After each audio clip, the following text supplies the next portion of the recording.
தீப்தி, காவிரி நீர்பிடிப்பு பகுதிகளில் பெய்து வரும் கனமழையின் காரணமாக மேட்டூர் அணைக்கான நீர்வரத்து தற்பொழுது படிப்படியாக அதிகரித்துள்ளது.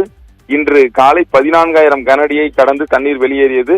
அதனைத் தொடர்ந்து மாலை மேட்டூர் அணை வரலாற்றில் 7வது முறையாக நடப்பாண்டில் நிரம்பியது.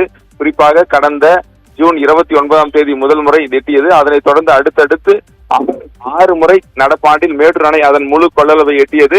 அதன் பிறகு மேட்டூர் அணைக்கான நீர்வரத்து குறைந்த நிலையில் அணையின் கொள்ளளவில் முழுமையாக 120 அடியிலிருந்து படிப்படியாக சரிய தொடங்கியது. தற்பொழுது காவிரி நீர்பிடிப்பு பகுதிகளான அஞ்செட்டி, அதே போல அந்த கரையோர பகுதிகளில் காவிரி கரையோர பகுதிகளில் தொடர்ந்து கனமழை பெய்து வருகிறது. இதன் காரணமாக மேட்டூர் அணைக்கான நீர் தொடர்ந்து அதிகரித்த நிலையில் இன்று மாலை, அதாவது மேட்டூர் அணை வரலாற்றில் 7வது முறையாக அதன் முழு கொள்ளளவை எட்டியது. இதனைத் தொடர்ந்து தற்பொழுது அணைக்கு வரும் நீர் முழுமையாக 16 கண் மதகு வழியாக வெளியேற்றப்பட்டு வந்தது.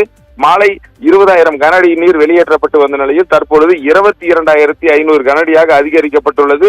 முழுமையாக அணைக்கு வரும் நீர் அப்படியே உபரி நீராக வெளியேற்றப்பட்டு வருகிறது.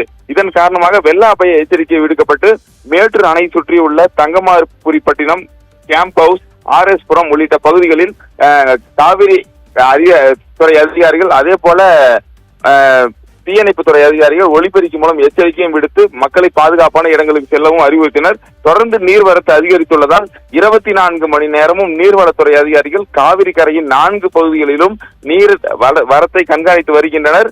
மேலும் நீர்வரத்து அதிகரிக்கக்கூடும் பட்சத்தில் அணைக்கு வரும் நீர் முழுமையாக வெள்ள நீராக வெளியேற்றப்படவும் அதிகாரிகள் அதற்கான பணியையும் மேற்கொண்டு வருகின்றனர். தொடர்ந்து இந்த தண்ணீர் வெளியேற்றப்படும் பொழுது படிப்படியாக 50,000 கனஅடி வரை வெளியேற்ற வாய்ப்புள்ளதாகவும், எனவே இந்த காவிரி கரையோர பகுதியில் உள்ள 13 மாவட்டங்களுக்கும் வெள்ள அபாய எச்சரிக்கையும் விடுக்கப்பட்டுள்ளது. தீப்தி.